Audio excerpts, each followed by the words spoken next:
할렐루야, 맛있는 교회 온라인 예배 들으시는 여러분 환영합니다. 제가 계속 요한복음 말씀 전하고 있는데요. 이번 주에 잠깐 쉬어가는 의미로 말씀을 묵상하는 것이 얼마나 중요한지, 말씀을 어떻게 바르게 읽는 것이 얼마나 필요한지에 대한 말씀을 시편 23편을 가지고 하려고 합니다. 오늘 예배 가운데 말씀의 은혜가 풍성하게 있기를 주의 이름으로 축원합니다. 이 시간 주의 말씀을 사모하며 이 시간 주님께 찬양드리겠습니다.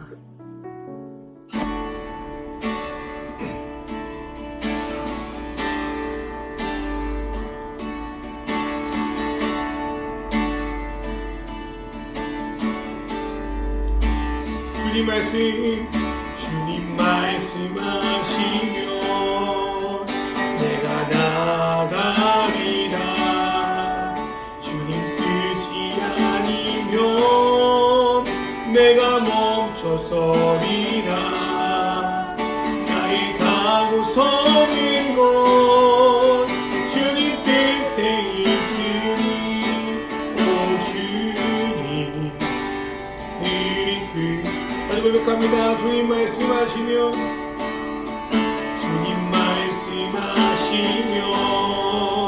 내가 나가리라. 주님 뜻이 아니면 내가 멈춰서리라. 나의 가고 서는 곳 주님 뜻에 있으니 오 주님 뜻하신 그곳에 나 있기 원합니다. 이끄시는 대로 순종하며 살리니 연약한 내 영혼 통하여 일하소서. 주님 나라와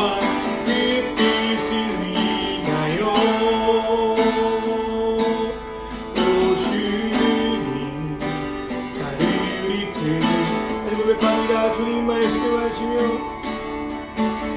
말씀하시며 내가 나가리라. 주님 뜻이 아니면 내가 멈춰서리라. 나의 가고 서는 곳 주님 뜻에 있으니 오 주님 뜻하신 그곳에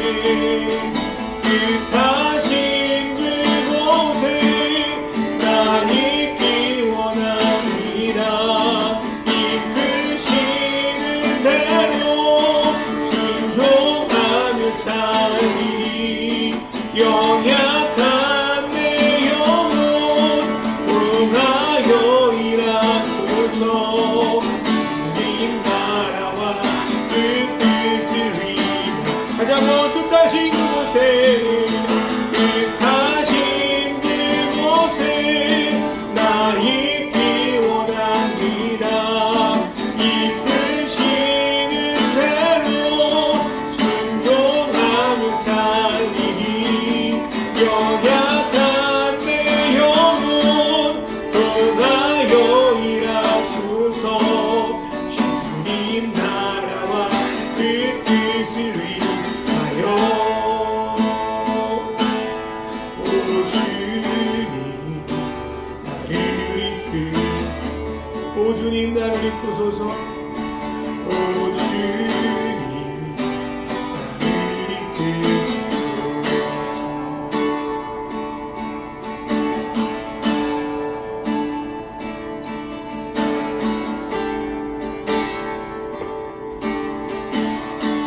하나님의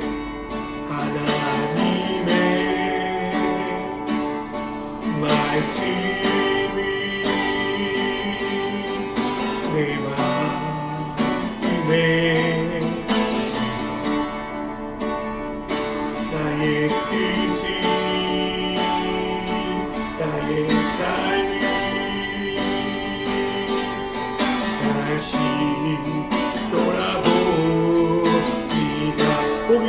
사람 복 있는 사람은 하기네 죄를 쫓지 않고 죄인의 길에 서지 아니하며 오만한 자의 자리에 앉지 아니하고 주의 말씀을 주야로 즐거워하는도다. 주 하나님 주 하나님 내게 말씀하소서.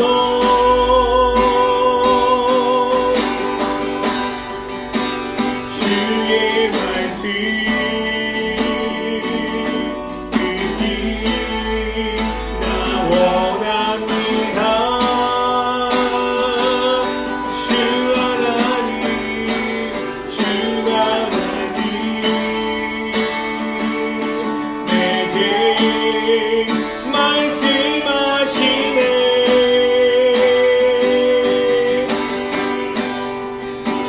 주님의 뜻 알기 나 원합니다. 주 말씀은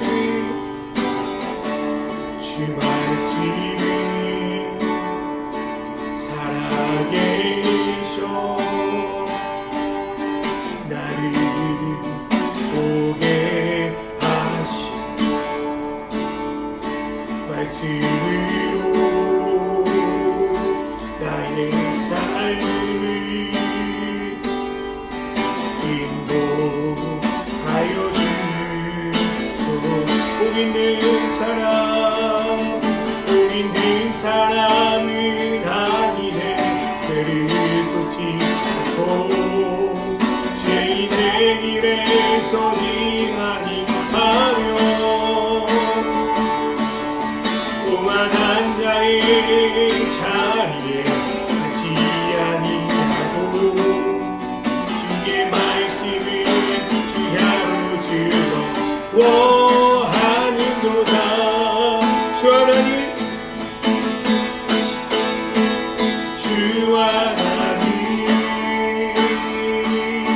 내게 말씀하소서.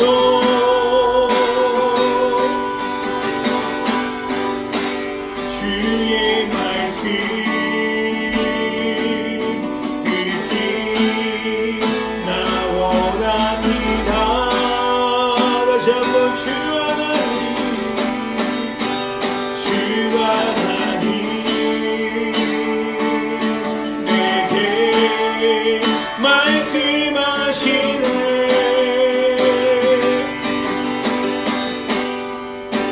주님의 뜻 알기 나 원합니다. 다시 한번 주 하나님 주 하나님 내게 말씀하소서.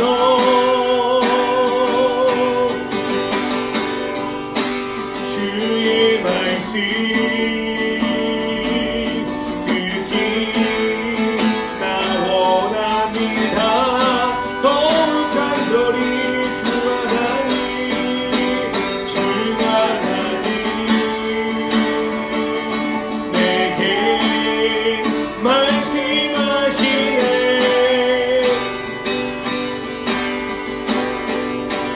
주님의 뜻 알기 나 원합니다.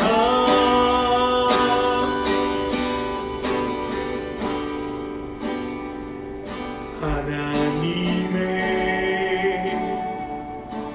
말씀을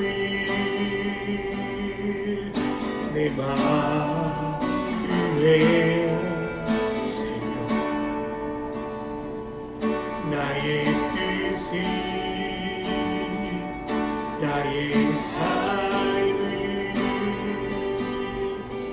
다시 돌아 날 사랑하시오.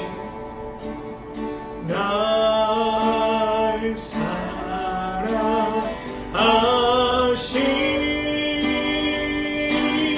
날 사랑하시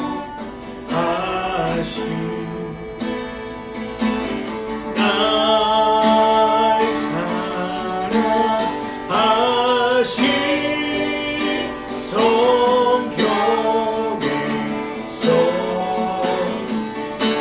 성경에서 날 사랑하시 날 사랑하시 날 사랑하시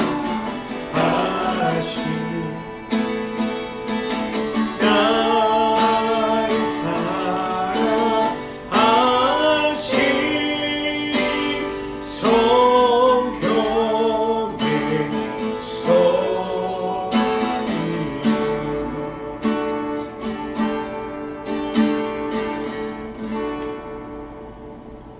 하나님의 말씀이 살아계셔 우리 가운데 임하셔서 우리가 그 말씀으로 살아가고 그 말씀으로 은혜받고 그 말씀으로 살아내게 하심을 감사합니다. 복이 있는 사람은 어떤 것이 아니라 주님의 말씀을 묵상하며 주의 말씀으로 공급받는 자를 믿습니다. 우리가 어느 상황에 있든지 주의 말씀으로 공급받고 살아내는 우리 맛있는 교회 될 수 있도록 인도하여 주십시오. 하나님 오늘 예배 가운데 함께 하실 것을 믿습니다. 예수님의 이름으로 기도합니다. 아멘. 오늘의 말씀은 시편 1편 1절부터 3절의 말씀입니다. 복 있는 사람은 악인의 꾀를 따르지 아니하며 죄인의 길에 서지 아니하며 오만한 자의 자리에 앉지 아니하며 오로지 주님의 율법을 즐거워하며 밤낮으로 율법을 묵상하는 사람이다. 그는 시냇가에 심은 나무가 철 따라 열매를 맺으며 그 잎이 시들지 아니한 같으니 하는 일마다 잘 될 것이다. 아멘. 할렐루야. 맛있는 교회 예배 들으신 여러분을 환영합니다. 제가 요한복음을 하고 있지만 오늘은 또 말씀을 묵상하는 것이 얼마나 중요한지 말씀을 한번 드리려고 합니다. 사람은 누구나 복을 받고 싶어 하죠. 여러분은 어떤 복을 받고 싶어 하시는지 모르겠어요. 뭐 취직도 있고요, 뭐 결혼도 있고요, 또 많이 버는 것도 있고요, 또 이제 자녀의 문제들, 또 앞으로의 미래의 문제들, 여러 가지 것들이 안정적으로 내가 원하는 방향으로 되는 것들, 그런 것을 복으로 생각하게 될 때가 많습니다. 그렇다면 이러한 복을 어떻게 우리가 얻을 수 있을까요? 감 떨어지길 기다리며 나무 아래에서 입 벌리고 있는 어떤 곰처럼 가만히 있으면 그런 복이 올까요? 그러면 참 좋겠는데요. 많은 경우는 그걸 얻기 위해서, 내가 원하는 걸 얻기 위해서 열심히 노력해야 합니다. 그렇다고 노력하면 무조건 되는 건가? 그것도 아니에요. 우리가 이제 올림픽이나 이런 데서 100m 달리기를 보면 출발할 때는 모두 같은 지점에서 출발하잖아요. 네. 종소리가 나면 먼저 출발하는 사람이 있으면 처음부터 다시 시작하고요. 부정 출발하면 그 경기에도 실적 처리가 되죠. 그러니까 출발점이 경기에서 비슷해요. 그런데 복을 얻기 위한 인생의 경기의 출발점은 저마다 다른 것 같아요. 어떤 사람은 나보다 수십 미터, 수백 미터 먼저 출발하는 것 같아요. 같이 출발해도 재능이 나보다 더 남다르기 때문에 공평하지 않을 때가 너무 많습니다. 내가 아무리 뛰어본들, 노력한들, 출발점이 다르니까, 재능이 떨어지니까 그 앞에 있는 사람들을 도저히 노력으로만 따라잡을 수가 없죠. 그리고 인생의 경기에서 보면 온갖 속임수가 만연합니다. 그래서 어떻게든 내가 꿈꾸는 어떤 복을 얻기 위해서 속이고 넘어뜨리고 밀치는 수단과 방법을 가리지 않아요. 그렇게 해서 얻은 복, 그렇게 해서 얻은 물질적인 풍요, 그게 진짜 복이냐고요. 성경은 절대 그게 복이 아니라고 말씀합니다. 시편 1편 1절에 보면 복 있는 사람이 하지 않는 세 가지를 말씀하고 있습니다. 그 첫 번째가요, 악인들의 꾀입니다. 이것은 내가 원하는 복을 얻기 위해서 속임수를 쓰는 거예요. 두 번째는 죄인들의 길인데요. 이것은 잘못되고 어긋난 행동들을 말하는 겁니다. 세 번째로 오만한 자의 자리. 나보다 능력이 없거나 부족한 사람을 무시하고 없이 여기는 갑질. 그리고 많은 사람들은 이 갑질을 통하여 쥐어짜내 폭리를 취하는 것, 이 세 가지를 복 있는 사람은 하지 않는다는 거예요. 그런데 이 세 가지가요, 세상에서 흔히 말하는 복을 얻기 위해서 사용하는 것들입니다. 뭐 교회 아니든 교회 밖이든 이 세 가지를 통하여 얻은 물질과 권력을 가지고 마치 하나님께 복받은 것처럼 자랑하는 사람들 우리 교회에 많이 있잖아요. 그런데 하나님은 이 세 가지, 악인들의 꾀, 죄인들의 길, 오만한 자의 자리, 이거를 사용하여 얻은 것들을 복이 아니다라고 단호하게 말씀하십니다. 그러면 이러한 세 가지를 가지고 뭔가를 얻고 추구하는 삶의 결과는 무엇일까요? 그것은 바로 허무와 죄와 죽음입니다. 세상 복을 얻기 위해 달려갔던 사람의 첫 번째 결과는 허무인데요. 시편 1편 4절을 보시면 악인들은 그렇지 아니하며 오직 바람에 나는 겨와 같도다 라고 말씀합니다. 아무리 좋아 보이고 귀해 보여도요, 하나님 앞에서 악으로 얻는 것들은 복이 아니에요. 하나님 앞에 그렇게 얻은 것들은 오늘 성경 말씀처럼 바람에 날리는 겨, 아무것도 아니라는 거예요. 두 번째로 세상 복의 결과는 죄인데요. 시편 1절 5절에 보니까요, 그러므로 악인들은 심판을 견디지 못하며 죄인들이 의인들의 모임에 들지 못하리로다 라고 말씀하고 있어요. 우리가 살아가는 이 사회가요, 과정이 어떻든 결과만 좋으면 모든 게 용서가 돼요. 정직하게 살다가 실패하면 사회에서 바로 실패자로 도태될 때가 많습니다. 법이라는 것이 솔직히 피해자보다 가해자에게 좀 더 유리하게 됐어요. 아니, 훨씬 유리하게 됐어요. 그러니까 죄가 있어도 은폐되기 쉽고요, 죄가 발견되더라도 모르쇠로 일관해 버리면 그만이고요, 처벌을 받더라도 자신이 지은 죄보다 훨씬 더 작은 벌을 받습니다. 특별히 권력이나 돈 가진 사람들은 더 그렇죠. 그래서 이 사회는 죄에 대한 심판을 제대로 하지 못해요. 그런데 하나님은 달라요. 하나님은 잘못된 복, 다른 사람을 속이거나 억압해서 받은 것들에 대하여 반드시 심판하신대요. 그래서 이 세상에는 떡떡거리고 살았을지 몰라도 하나님 나라에는 들어가지 못한다, 하나님 나라에 합당하지 못한다고 말씀하시는 거예요. 사랑하는 여러분, 그러므로 이러한 세상의 복을 부러워하지 않고 추구하지 않으시기를 주의로 축원합니다. 세 번째로 세상의 것들을 추구할 때 나오는 결과는 죽음입니다. 시편 1편 6절의 말씀을 보면 무릇 의인들의 길은 여호와께서 인정하시나 악인들의 길은 어떻게 되나요? 망한다. 다른 말로 죽는다. 마태복음 25장을 보면요, 예수님께서 마지막 심판날에 어떠한 일이 벌어진 데에 대해서 말씀해 놓으신 것들이 있습니다.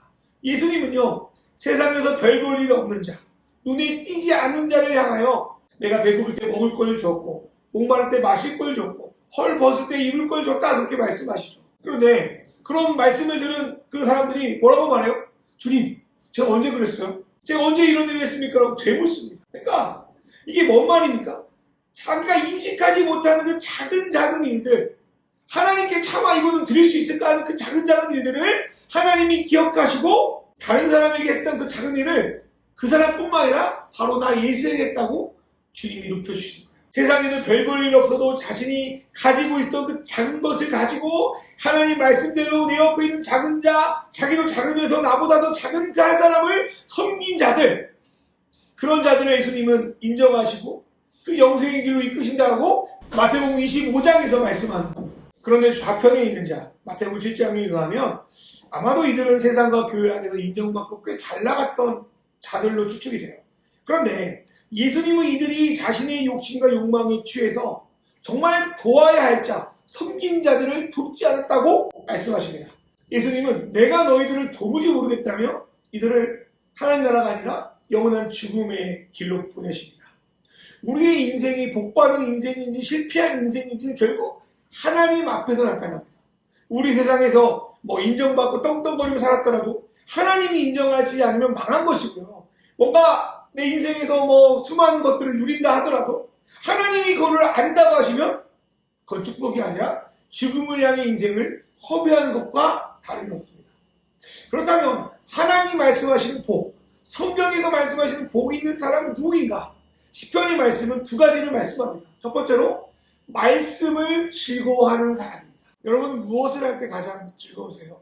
사람이 즐거운 것은 좋은 사람과 할 때 가장 즐거운 것 같아요. 저도 저번 주에 주일 저녁에 또 아는 목회자분들과 이야기를 나누고 교제할 때 참 즐겁더라고요. 그렇다면 누구랑 할 때 가장 행복합니까? 인간은 창조주 하나님과 교제할 때, 그분을 만날 때 가장 행복합니다. 말씀은 주문 외우듯이 뭐 읽는 것, 뭐 그런 걸로 만족해서는 안 돼요.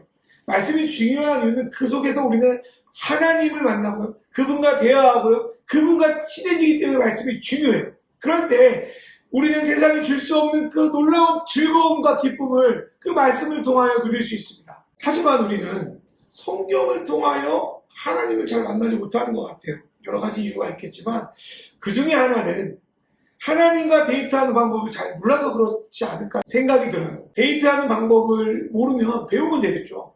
소통하는 방법을 모르면 또 어떻게 소통하는지 배우면 될 겁니다. 성경도 마찬가지 같아요. 어떤 사람은 자연스럽게 성경을 통해 하나님을 찾고 만나죠. 그런데 어떤 사람은 성경을 봐도 무슨 말인지도 모르겠고 어떻게 하나님을 만나고 묵상해야 될지도 모르겠어요. 그럴 때 우리는 성경을 통하여 하나님을 어떻게 만나야 될지를 배워야 합니다. 제가 요즘 인스타에 처다집을 주님과 함께라는 책에도 나오는 또 질문, 또 말씀을 가지고 나누려고 합니다. 근데 다른 뭐 큐티보다는 그런 질문을 가지고 나누면 성경을 통해서 무엇을 배워야 되고 무엇을 고민해야 되는지를 좀 더 손쉽게, 좀 더 제대로 좀 할 수 있을 것 같아서 저도 도움이 되고 혹여나 그거를 통하여 또 말씀을 묵상하는 데 도움이 될까 그런 준비를 하고 있는데요. 여러분, 그냥 여러분 생각대로 하기보다 성경을 가지고 하나님의 말씀을 잘 묵상하는 그런 어떤 좋은 소스가 됐으면 좋겠습니다. 두 번째로 복 있는 사람은 어떤 사람들입니까? 말씀을 묵상하는 자입니다. 데이트를 잘 못하는 사람이 책 몇 번 보고 뭐 데이트에 관한 뭐 세미나 듣는다고 해서 바로 데이트를 잘하는 건 아니겠죠. 이론과 실천은 다른 것 같아요. 그런데 한 번, 두 번 계속적으로 내가 나가다 보면 내가 데이트하는 거나 뭐 하는 방법들이 점점 익숙해지기 시작하고 나중에는 데이트 방법에 집중하는 것이 아니라 눈앞에 있는 상대에게 집중하고 그 사람을 알아가기 시작합니다. 또 알아갈수록 깊어지고 그 사람을 누리기 시작하죠. 하나님도 마찬가지인 것 같아요.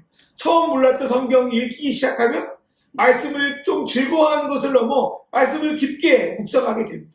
그리고 묵상이 깊어질수록 말씀의 뿌리가 점점 넓어지고요. 하나님을 더 알아가고 누리기 시작합니다. 그리고 그 하나님 묵상하는 사람은 결국 하나님을 닮아갑니다. 묵상이라는 말의 원뜻은 중얼거리다, 되뇌이다 라는 뜻을 가지고 있어요. 사람은 무엇을 보고 듣는가에 따라서 또 무엇을 말하냐에 따라서 그 삶이 변화됩니다. 말씀에 사로잡혀 말씀을 묵상하다 보면 그 말씀이 결국 나의 삶을 변화시키고 주인이신 하나님을 닮아가게 하고 그 말씀대로 나의 삶을 이끌림받게 됩니다. 이렇게 말씀을 즐거워하고 묵상하는 사람이 오늘 말씀에 나오는 시냇가에 심은 나무인 겁니다. 말씀에 심긴 자들은 삶의 열매가 있는 건 당연하죠. 하루하루 삶이 잎사귀가 마르지 않는 것처럼 말씀으로 에너지를 받고요. 말씀으로 열매를 맺습니다. 말씀으로 사는 사람은 그가 하는 일이 형통합니다. 여기서 형통은 내가 원하는 대로 다른 사람이 부러워하는 삶을 살아가는 걸 말하지 않아요. 말씀의 형통은 히브리어로 찰나으라는 뜻을 갖고 있는데요. 앞으로 나아가다, 발전하다라는 뜻을 가지고 있습니다. 어디로 나아가고 무엇으로 발전한다는 걸까요? 하나님의 뜻대로 나아가고 하나님의 사람으로 발전한다는 의미를 가지고 있다는 거예요. 우리의 목적이 뭡니까? 하나님의 뜻대로 사는 거 아닙니까? 하나님을 닮아가는 거 아닙니까? 그러기 위해서 하나님을 우리는 말씀을 통하여 제대로 만나야 된다는 거예요. 성경은 오래전에 쓰인 문서입니다. 어쩌면 우리가 학교 다닐 때 배웠던 용비어천가 보다 더 오래전에 쓰인 문서, 그러니까 접하는 게 쉽지 않아요. 그러나 처음에는 어색하고 또 불안하고 뭐 이런저런 실수가 있어도 계속적으로 방법을 배우고 시도하다 보면 소통이 되고 즐거워지고 관계가 깊어지는 것처럼 성경도 처음에는 어렵고 지루하고 잘 모르겠어도 성경을 계속적으로 읽다 보면 또 묵상하다 보면 하나님을 배우고 하나님을 만나고 그 만남이 즐거워지고 깊어지게 될 줄 믿습니다. 특별히 저는 부족하지만 제가 하는 작은 설교들이 말씀을 묵상하고 그분을 알아가는 데 조금이라도 도움이 되었으면 좋겠습니다. 그래서 부족하지만 말씀을 가지고 어떻게든 설교를 하려고 하는데요. 저와 여러분의 삶에 하나님의 말씀을 묵상하고 배우고 살아가는 것들이 더욱더 늘어나기를 주님의 이름으로 축원합니다. 이 시간 기도하겠습니다. 허무와 죄와 죽음으로 가는 세상의 복을 추구하는 것이 아니라 하나님이 주는 복을 추구하며 따라가게 하소서. 말씀을 즐거워하고 묵상함으로 하나님을 점점 더 알아가고 그분을 닮아가게 하소서. 시냇가에 심은 나무처럼 주님의 뜻대로 나아가게 하시고 열매를 맺는 삶 되게 하소서. 시간 잠시 동성으로 기도하겠습니다.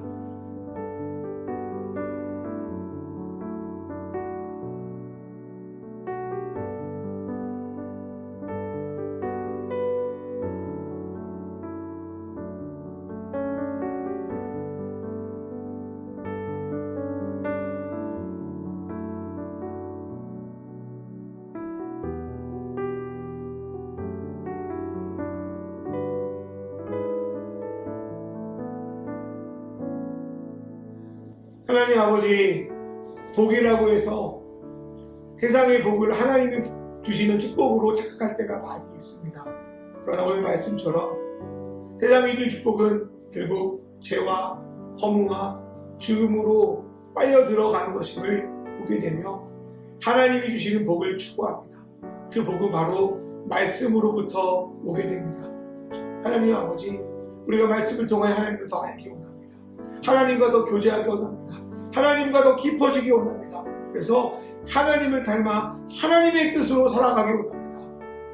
그러기 위해서 말씀을 즐거워하기 원합니다. 말씀을 간절히 사모하기 원합니다. 말씀으로 하루하루 살아가기 원합니다. 내 하루가 바쁘고 내 하루가 지쳐도 말씀을 보지 않고 소홀히 여기는 일이 없게 하여 주시옵소서. 하나님 아버지, 오늘 영상을 보며 예배하는 모든 자를 하나님께서 지혜 주셔서 말씀의 기쁨과 은혜가 날마다 넘치도록 인도하여 주시옵소서.